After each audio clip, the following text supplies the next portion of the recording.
Serang. Dari Banten lama jalan raya pos membelok ke selatan, disebabkan memang tidak bisa menembus ke timur. Sebuah padang rawa-rawa pantai yang seakan tak ada tepinya, dan secara turun-temurun menjadi pembiakan malaria yang mematikan. Serang masih berada dalam wilayah Karesidenan Banten, ibu kota Kabupaten Lebak. Tempat ini menjadi masyhur dalam sejarah Indonesia. Di sini pengarang Belanda Multatuli mendapatkan inspirasinya untuk menulis karya abadinya, Max Havelaar, yang memberikan kesaksian historis betapa orang Jawa teraniaya oleh penjajahan Belanda. Multatuli, yang nama aslinya Edward Doesteker, tidak bisa menerima watak birokrasi penjajahan bangsanya dan sikap tak acuh terhadap rakyat jajahannya yang menderita. Dalam salah satu bagian dari karyanya tersebut, dengan latar belakang pemberontakan rakyat Banten terhadap penjajahan, digambarkannya kisah percintaan yang terjadi di antara gadis dan pria dari rakyat jelata. Dan sampai sekarang kisah Saija dan Adinda tersebut tetap jadi satu-satunya cerita percintaan rakyat yang belum pernah tertandingi. Di pihak lain, karya tersebut membangkitkan kesadaran pada para intelektual pribumi akan keadaannya sebagai rakyat jajahan yang dengan landasan pengetahuan dari pendidikan Eropa yang mereka terima, berkembang menjadi semangat nasional. Pada 1964, delegasi Komite Perdamaian Indonesia menghadap pada Presiden Soekarno di istana. Karena sesuatu hal, walau sendiri, anggota Dewan Ketua Komite tersebut, aku tidak ikut serta. Pada delegasi, aku titipkan pesan agar Bung Karno sudi membenarkan Indonesia mendirikan patung Multatuli. Jawaban yang didapat cukup mengejutkan. Mengapa mesti Multatuli? Mengapa bukan Sneflit? Bukan Bars? Aku sendiri tidak kecewa mendapat jawaban itu. Boleh jadi Bung Karno waktu itu sedang kebanyakan beban pikiran. Pada suatu kali patungnya toh akan didirikan juga oleh Indonesia. Malah aku harapkan juga Raffles. Jalan Raya Pos Banten Lama, Serang, nampaknya masih tetap seperti semasa Dendles, lebar 7 meter. Lihat gambar-gambar potret dalam Adinda. Twins Vullinger Twin Jelonghat Har Multatuli in Indonesia, karya Gerard Termorzuizen dan Kees Sonok, Dimensi Leiden 1991. Diapit hamparan kehijauan dengan puncak pohon-pohon kelapa bersentuhan dengan langit. Abadinya ruas jalan ini sama dengan kisah Saija dan Adinda yang telah berpuluh kali dipanggungkan. Pelukis Baharudin pernah mengabadikan dua sejol ini di atas kanvasnya, juga Multatuli sendiri. Serang, ibu kota Kabupaten Lebak, juga melahirkan intelektual pribumi pertama, Pangeran Ahmad Jayadiningrat, pribumi pertama yang menamatkan HBS 5 tahun, juga pribumi pertama yang pernah duduk sebagai anggota Dewan Hindia, Pemerintah Agung Hindia, dan satu-satunya pribumi yang pernah jadi anggota delegasi Belanda di Valkenbond. Juga di tempat ini Kompeni dahulu pernah mendirikan benteng. Tangerang.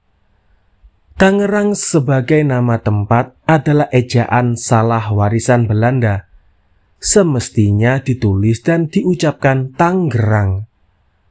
Jalan Raya Pos dengan sejumlah tikungan ke tenggara dan timur laut sejauh lebih dari 50 km, membawa orang sampai ke Tangerang. Wilayah ini pernah jadi pemusatan para pemberontak yang berhasil menggulingkan Ratu Fatimah, gadis Arab itu, dari Kesultanan Banten. Pemimpinnya yang karismatik, Kiai Tapa, meluaskan perlawanannya terhadap kompeni Belanda sampai ke seluruh Priangan, dan untuk waktu yang lama mengusik tanam paksa kopi, darah hidup kompeni. Sampai dengan kemerdekaan nasional, penduduk lebih suka menanami tempatnya, benteng. Memang perbentengan kuat pernah didirikan kompeni untuk menghadapi Banten yang rakyatnya terus bergolak, dan dengan demikian melindungi Batavia. Semasa kolonial itu, pemerintah kolonial telah menjual tanah Tangerang kepada 70 orang tuan tanah, kebanyakan Tionghoa. Sebagai akibatnya, penduduk yang ikut terjual mendapat kewajiban lebih banyak daripada di tanah Gubermen.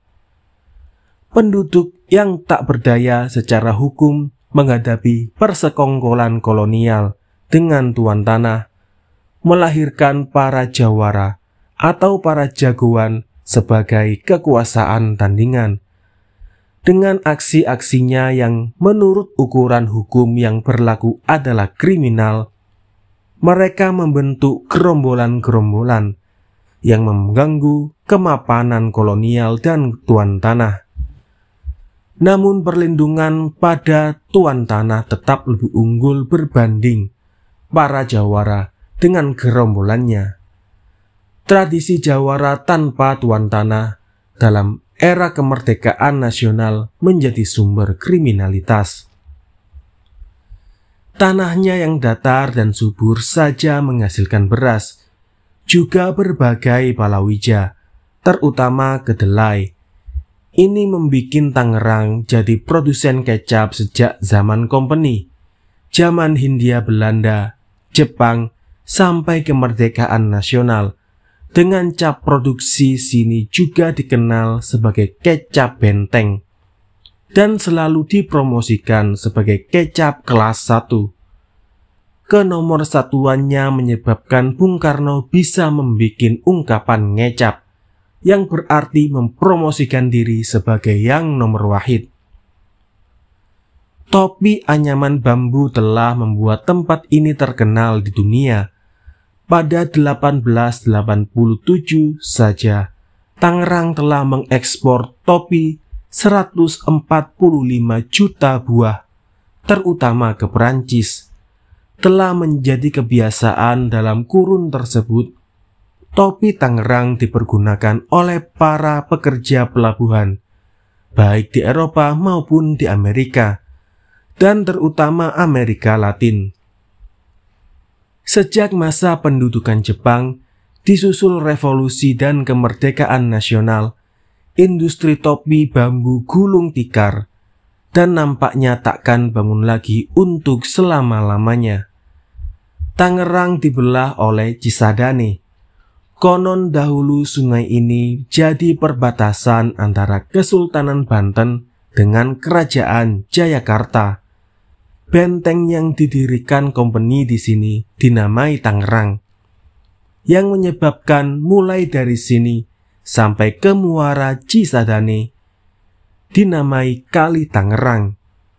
Belanda telah menggali kanal yang menghubungkan ibu kota Tangerang melalui air dengan Cisadane dan Kali Angke.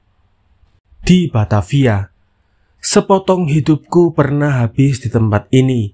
Dari Desember 1965 sampai Mei 1966, dalam penjara pemuda yang beberapa bagian daripadanya dipergunakan tempat tahanan politik.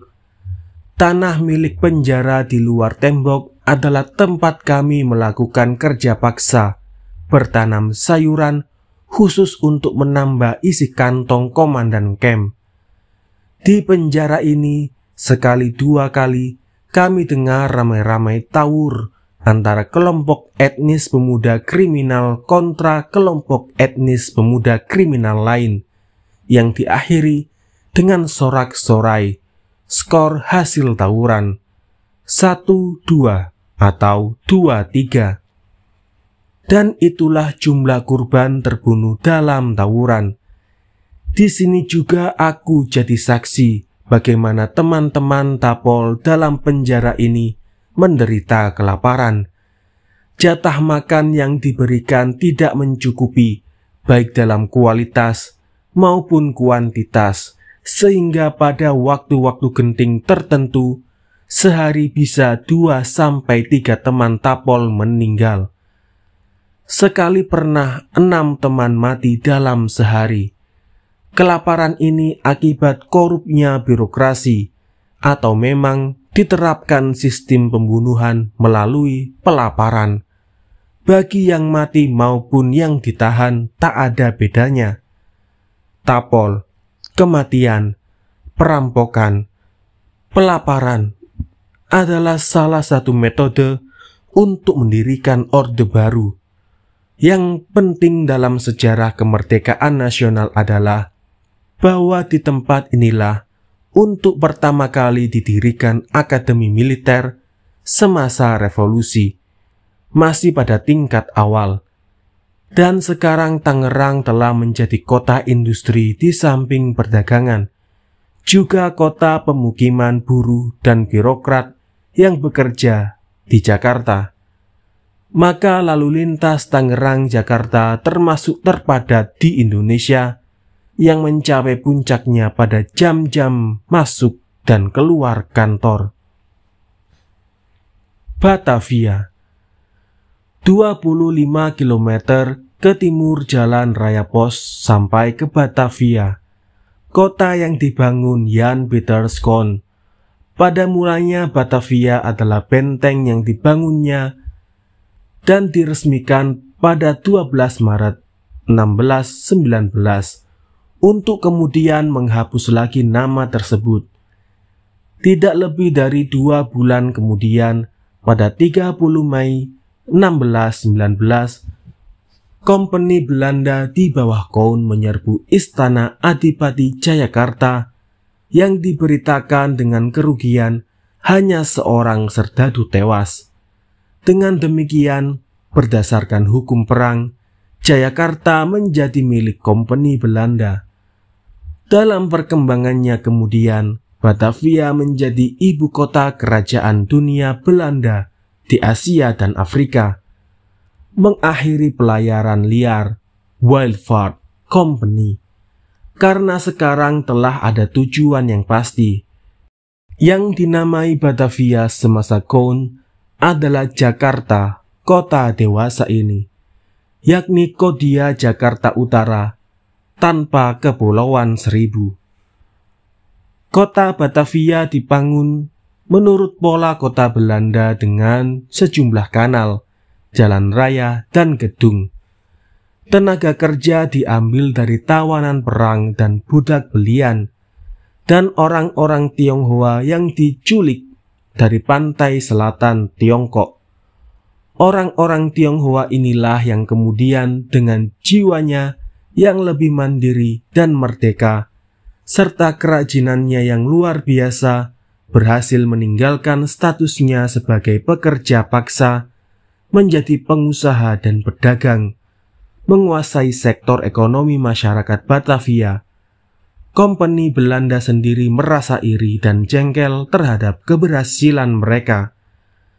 Sejumlah bangunan megah Kompeni Belanda masih tersisa sampai sekarang. Dalam 1,5 tahun menguasai Jayakarta, Koun telah mendatangkan 800 orang Tionghoa untuk usaha pembangunannya. Dengan berhasilnya Belanda menguasai pelabuhan Sunda Kelapa, yang berarti juga berhasil membuatnya jadi bandar internasional dan bandar pengumpul komoditi. Pada perpindahan pedagang-pedagang dari pelabuhan-pelabuhan kecil ke sini, terutama pada pedagang pengumpul Tionghoa.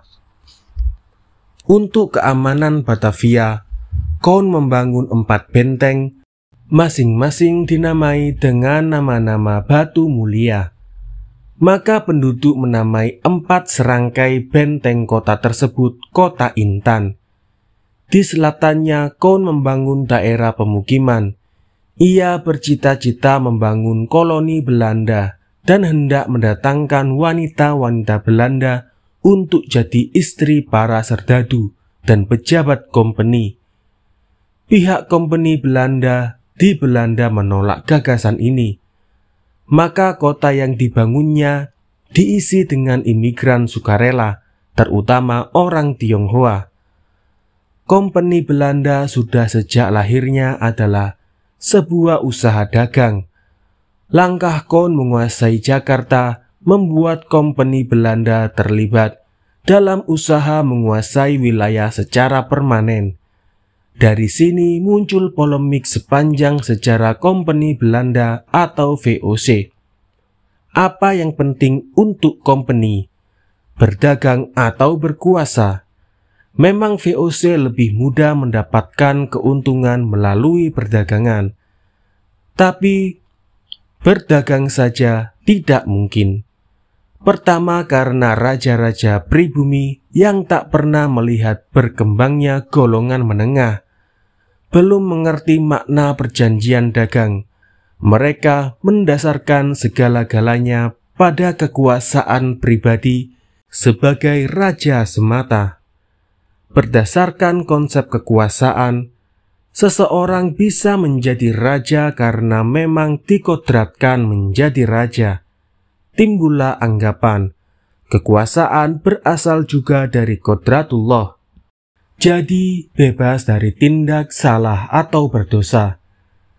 Dalam persaingan internasional untuk mendapatkan komoditi antara Belanda, Inggris, Spanyol, dan Portugis yang berkembang menjadi perebutan kekuasaan atas jalan pelayaran internasional, mudah dimengerti bila para raja pribumi yang tidak mengenal aturan-aturan perdagangan mudah terbujuk untuk mengingkari perjanjian dan berupaya mendapatkan keuntungan sebesar mungkin dari persaingan di antara 4 bangsa Eropa tersebut. Untuk menyelamatkan kepentingan dagangannya, semua kompeni asing tersebut memerlukan kekuatan militer dengan benteng-benteng setempat. Akibat kelanjutannya adalah penguasaan wilayah dan penjajahan atas bangsa-bangsa produsen komoditi. Dengan kekuatan militer yang nisbiyah sangat kecil, bangsa-bangsa Eropa dapat mengalahkan tentara kerajaan-kerajaan pribumi yang tidak profesional. Dalam abad-abad selanjutnya, dunia non-Eropa praktis telah terjajah oleh bangsa-bangsa Eropa. Dana dan daya dunia non-Eropa tersedot tanpa henti untuk kekayaan, kemakmuran, kekuatan, dan kemajuan Eropa. Perang Dunia II mengakhiri perebutan jajahan atas bangsa-bangsa non-Eropa, dan dengan usainya Perang Dingin yang memperebutkan keunggulan sistem politik dan ideologi, pada menjelang akhir abad 20, Eropa kemudian meluas menjadi Barat, melakukan penjajahan baru atas bangsa-bangsa non-Eropa, non-Barat. Melalui neokolonialisme, negara-negara non-Barat tetap diperlakukan sebagai perdagangannya, dan kekuasaan setempat diperlakukan sebagai satpam semata untuk menjaga kepentingan pasar mereka. Dan penduduk yang kini juga dinamai dunia selatan atau dunia ketiga diperlakukan sebagai konsumen semata. Dunia barat yang telah dibikin kaya, kuat dan maju oleh dunia selatan tetap memegang kendali dunia. Dan dengan kekayaan, kekuatan, dan kemajuannya, mereka menjerat kurbannya dengan hutang luar negeri, dan diharapkan sampai akhir dunia kiamat, mungkin juga sampai setelah itu di akhirat. penguasaan Koun atas Jayakarta, pendirian Batavia, sampai dengan pembangunan Jalan Raya Pos, tak lain dari sarana babak sejarah umat manusia dunia selatan sekarang untuk menjadi ladang dan tambang kemakmuran dunia utara. Nampaknya pembangunan Batavia yang menggunakan tenaga kerja paksa multirasial tawanan perang bangsa-bangsa Asia dan multi-etnis tawanan perang dari Nusantara sendiri merupakan prototip dari apa yang bakal terjadi selanjutnya dalam abad-abad kemudian. Dalam abad 18, Batavia sudah mendapat julukan Ratu Timur karena kemegahan gedung-gedungnya, kemakmuran penduduknya, termasuk para budak beliannya, dan jaringan perdagangan internasionalnya yang maha luas, dengan dukungan keperkasaannya di lautan. Tetapi dekat sebelum Dauntless merombak tata kekuasaan dan sub-subsektornya, di Jawa terutama, korupsi yang terjadi dari persekongkolan antara pejabat Eropa dan kaum feodal pribumi telah membuat keropos kejayaan kolonial. Korupsi memang tindak kejahatan menurut hukum pidana Eropa. Celakanya tidak demikian bagi para penguasa pribumi. Setiap orang dalam tata susun feodal pribumi yang vertikal itu merasa berhak mendapatkan upeti dari bawahannya. Jadi bukan suatu kejahatan. Celakanya, ada dari kalangan rakyat jelata yang merasa bersyukur bila dapat mempersembahkan upeti sampai di luar kemampuan kepala para pembesarnya sendiri.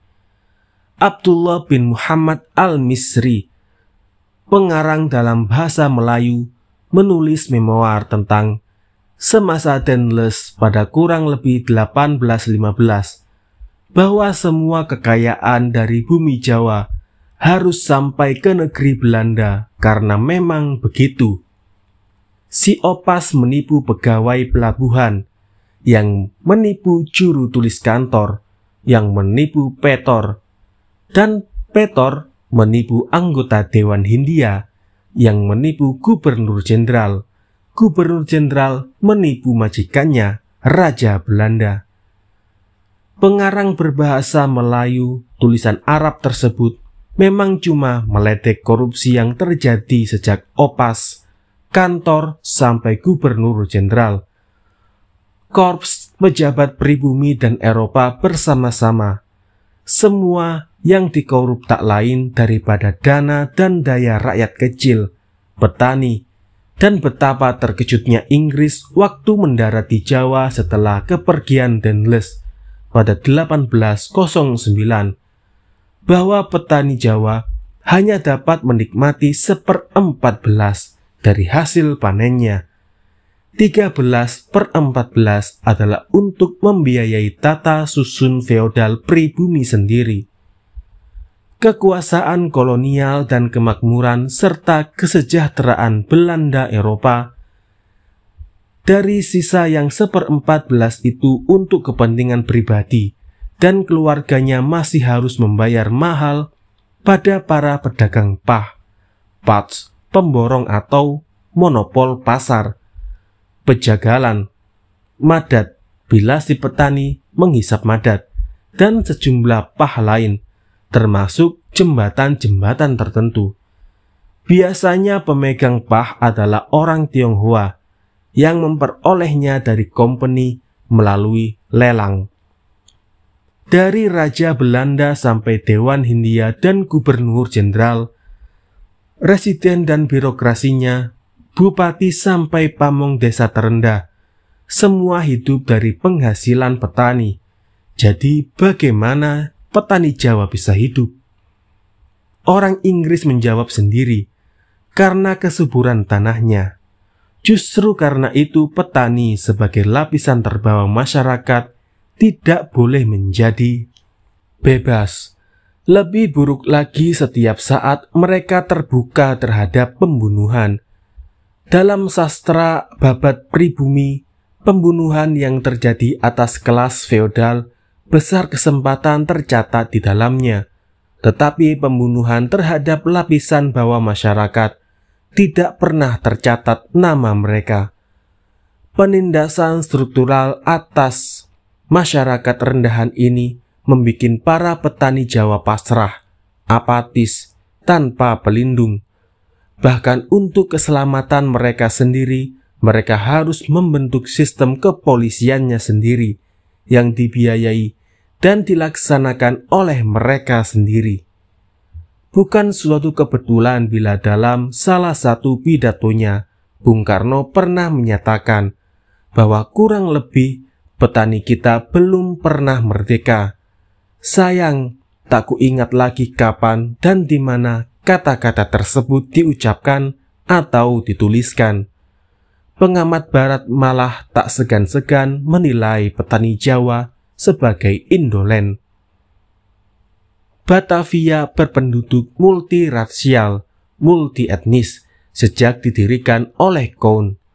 Para tawanan perang tinggal di kem-kem tawanan yang terbagi menurut ras atau etniknya seperti Kampung Bali, Kampung Jawa, Kampung Ambon, Kampung Bandan, mestinya Banda, Kampung Arab, Kampung Koja, Kampung Melayu, Kampung Bugis. Sebagian budak-budak India yang dibebaskan kompeni dinamai Marjikers, sedang orang-orang Tionghoa ada yang berhasil menebus kebebasannya dan membangun kampung Cina sendiri yang lebih terkenal dengan nama Pecinan. Kata kem ini kemudian diserap dalam bahasa Melayu atau Indonesia menjadi kampung. Pergaulan antar ras dan antar etnik melahirkan lingua franca Melayu Betawi. Juga apa yang kelak dinamai seni dan budaya Betawi yang mempunyai kecenderungan Tionghoa, terutama di bidang musik dan tari.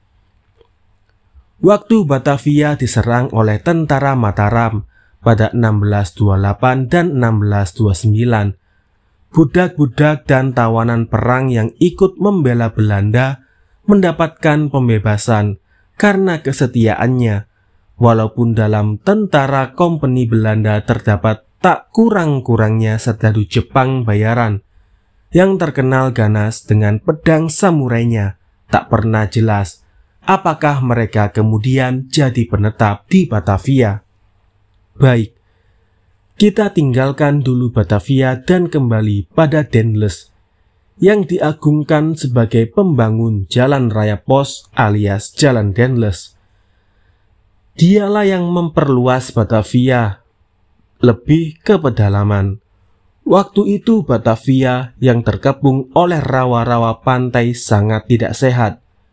Dalam pembangunan tahap pertama semasa Koun, tidak kurang dari sepertiga pekerja dari berbagai bangsa dan etnis tewas tersapu malaria.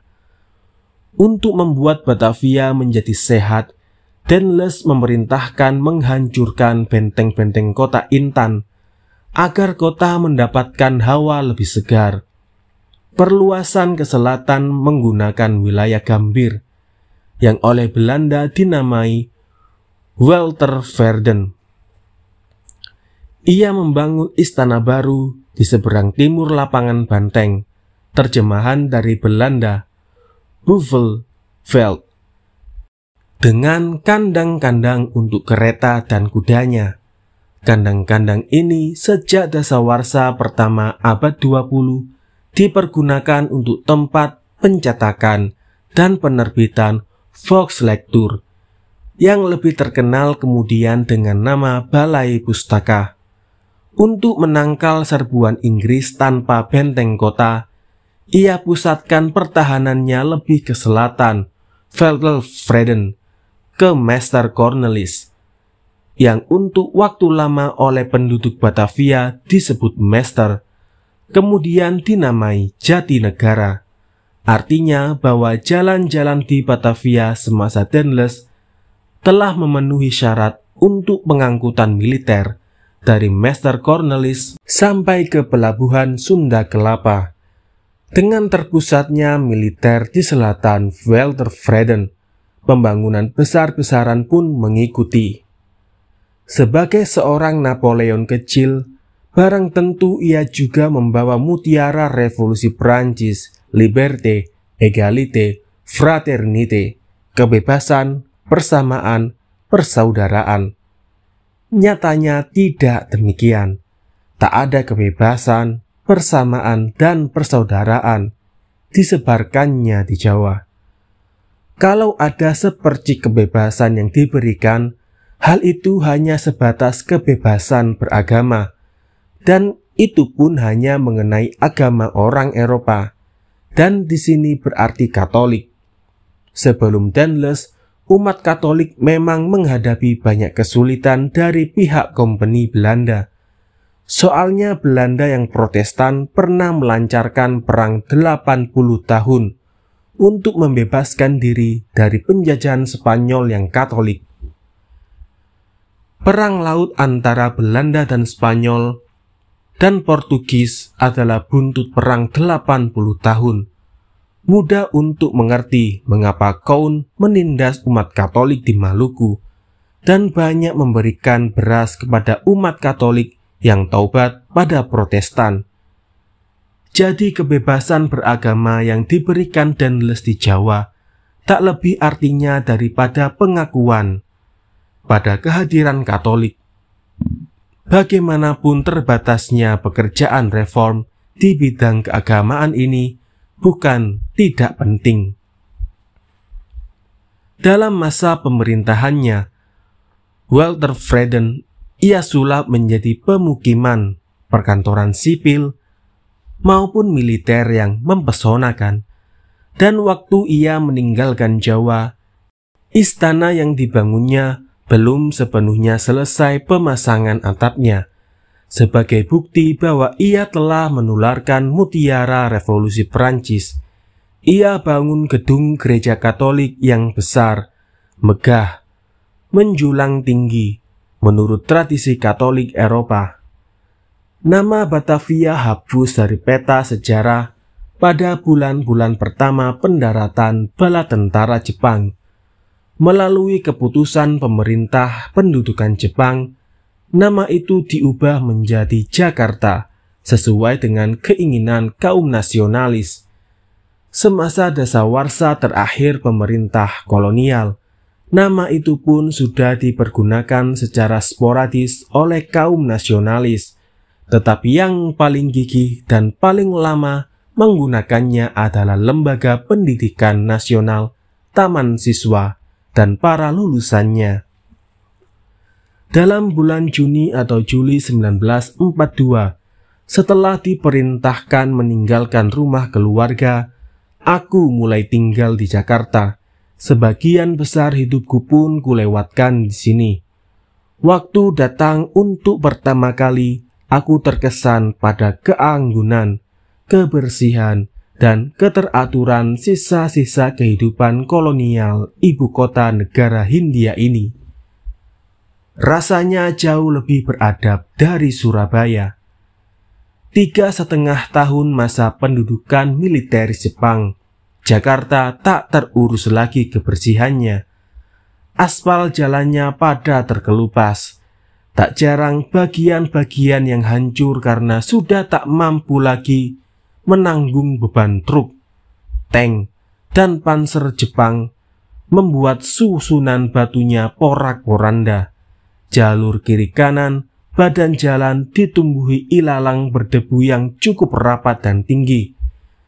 Dan pada bulan-bulan terakhir pendudukannya, tidak jarang pejalan kaki terhadang oleh mayat orang kelaparan, tanpa ada pertolongan oleh siapapun, dan dengan apapun.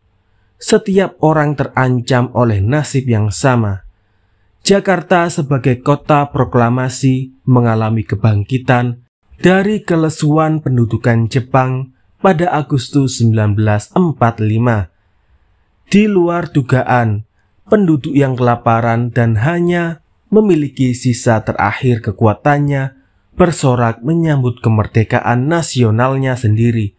Sejak itu Indonesia milik Nasion Indonesia. Namun Jakarta juga kota pertama-tama yang menanggung akibat proklamasinya. Sekutu di sini Inggris, pemenang Perang Dunia II, kemudian juga bersama Belanda, tidak bisa melihat bangsa yang ratusan tahun jadi sumber penghisapannya, bangkit merdeka jadi dirinya sendiri. Juga sisa-sisa bala tentara Jepang, yang tak bisa melihat bangsa yang begitu dalam dihinakannya. Bangkit merdeka, keluar dari tangsi-tangsinya secara liar dan menyebabkan teror. Orang-orang Indonesia yang kelaparan dan setengah kelaparan, tanpa senjata perang melawan, dan dengan demikian revolusi fisik pecah. Bangsa jajahan melawan para bekas majikannya. 2 tahun revolusi berkecamuk, dan aku sendiri kemudian mendarat di penjara Bukit Duri sebagai tahanan Belanda 1947. Sebagian kerja paksa yang ditimpakan pada kami adalah menyingkirkan kotoran peninggalan Jepang, membabati ilalang pinggir jalan, lapangan gambir, tangsi-tangsi militer, tempat penimbunan rongsokan alat perang, dari Jatinegara sampai Tanjung Priok.